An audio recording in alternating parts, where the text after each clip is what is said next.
kepada semua jemaat sekalian. Hari ini saya ingin kongsikan beberapa info menarik tentang program gereja yang boleh kita sertai bersama. Mari kita perhatikan info yang dipaparkan di skrin. Hello semua, siapa di sini suka makanan yang sedap? Pelana Wanita kembali lagi dengan jualan makanan untuk kali kedua. Kali ini kami menjanjikan lebih banyak pilihan makanan, lebih sedap dan yang pasti lebih meriah. Program ini akan diadakan pada 29 Mac ini. Kami sedia melayani anda bermula jam 12.30 tengah hari bertempat di arah 1 SIB Cedar Church, Kuala Lumpur. Ini bukan sekadar makan-makan, tapi ini adalah peluang untuk anda makan sambil menyokong pelayanan wanita gereja kita. Jom ajak kawan-kawan dan keluarga untuk datang bersama. Nota tambahan, jualan t-shirt juga diadakan pada tarikh tersebut untuk program-program wanita yang boleh anda sertai yang akan diadakan pada masa hadapan.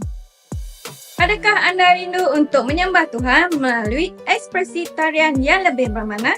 Di sini, Call to Worship Contemporary Dance Workshop, salah satu bengkel khas untuk anda mendalami teknik tarian kontemporari dan memahami identiti serta postur hati sebagai seorang penyembah.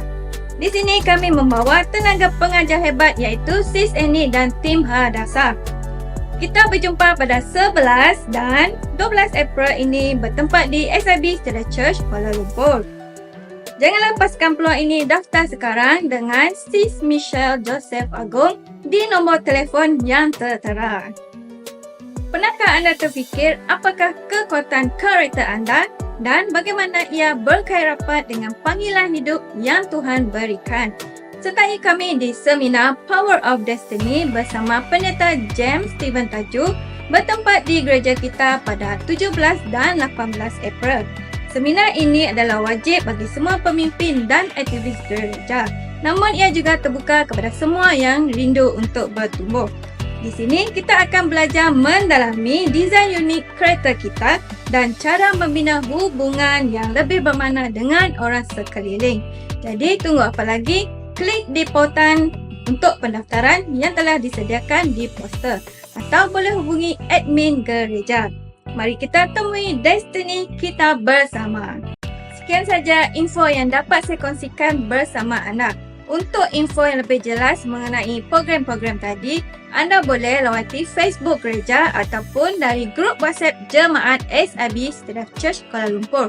Ataupun anda juga boleh berjumpa dengan admin kita iaitu Brother Adris. Sehingga kita berjumpa lagi pada minggu hadapan. Tuhan Yesus memberkati.